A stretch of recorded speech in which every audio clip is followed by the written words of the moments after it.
ఓం భవాయ దేవాయ నమః.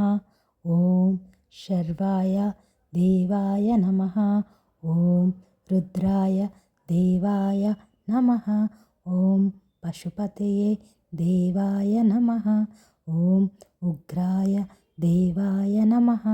ఓం శ్రీ మహత్యే దేవాయ నమః. ఓం భీమాయ దేవాయ నమః. ఓం శ్రీ ఈశాయ దేవాయ నమః. ఇవి శివ అష్టక నామములు. పరమశివుని ఆకృతిలో ఒక్కొక్క దానికి ఒక్కొక్క అర్థం ఉంది. శివుని యొక్క త్రిశూలము సత్వ రజో తమో గుణాలకు ప్రతిరూపాలు. డమరకం శబ్ద బ్రహ్మ స్వరూపం.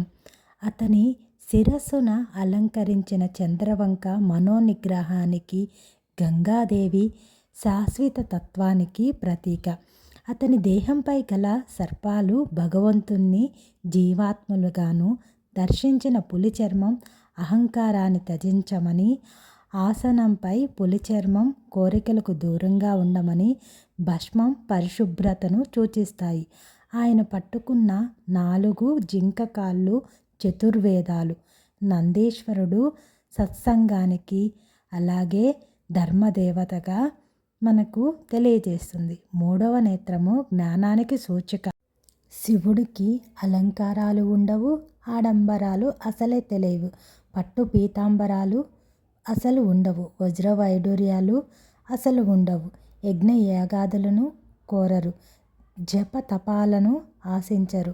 నిర్మల మనసుతో ఎదలో నిలిపిన చాలు. హృదయంలో తలచిన వెంటనే శుభాలను కలిగించేటటువంటి బోలాశంకరుడు. సదా శివానుగ్రహం మనకు ఉండాలి అని కోరుకునే శంకరుడు. శివునికి ప్రీతికరమైనది జలము. అలాగే బిల్వాలతో పూజించిన శివునికి చాలా ప్రీతికరము. బిల్వాలలో కూడా ఏకబిల్వము, త్రిబిల్వము, పంచముఖ బిల్వము, షణ్ముఖ బిల్వము, సప్త అగ్ని బిల్వము, అఖండ బిల్వాలు అని మారేడు దళాలతో పూజించటం స్వామివారికి ఎంతో ఇష్టంగా చెప్తూ ఉంటాము. ఓం అనగా ఆత్మని సూచిస్తుంది. నా అనగా భూమిని సూచిస్తుంది. మా అనగా నీరును సూచిస్తుంది. శివ అనగా అగ్నిని సూచిస్తుంది. వా అనగా వాయువుని సూచిస్తుంది. యా అనగా ఆకాశాన్ని సూచిస్తుంది.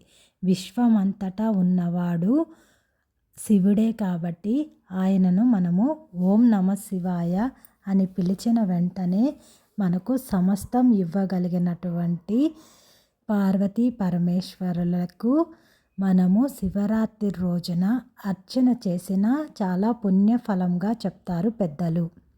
మహాశివరాత్రి ప్రత్యేకత ఏమిటి అంటే, సృష్టి ఆరంభమునందు పరమాత్మ తనను తాను ఒక దివ్యమైన అగ్ని స్తంభాకృతిగా ప్రకటించుకున్న రోజు. అలా వ్యక్తమైనటువంటి రోజునే మనం మహాశివరాత్రిగా జరుపుకుంటాము. బ్రహ్మ విష్ణువులు నడుమున పరమేశ్వరుడు ఓ మహాలింగంగా ఆవిర్భవించి తన తత్వాన్ని ప్రకటించిన రోజునే మనము మాఘ బహుళ చతుర్దశి అర్ధరాత్రి సమయంలో పరమేశ్వరుడు అగ్ని రూపంలో అగ్నిలింగంగా ఆవిర్భవించాడు. శివపురాణంలో బ్రహ్మ హంస రూపంతో పైకి వెళ్ళారు, విష్ణు వరాహ రూపంలో కిందకి వెళ్ళారు,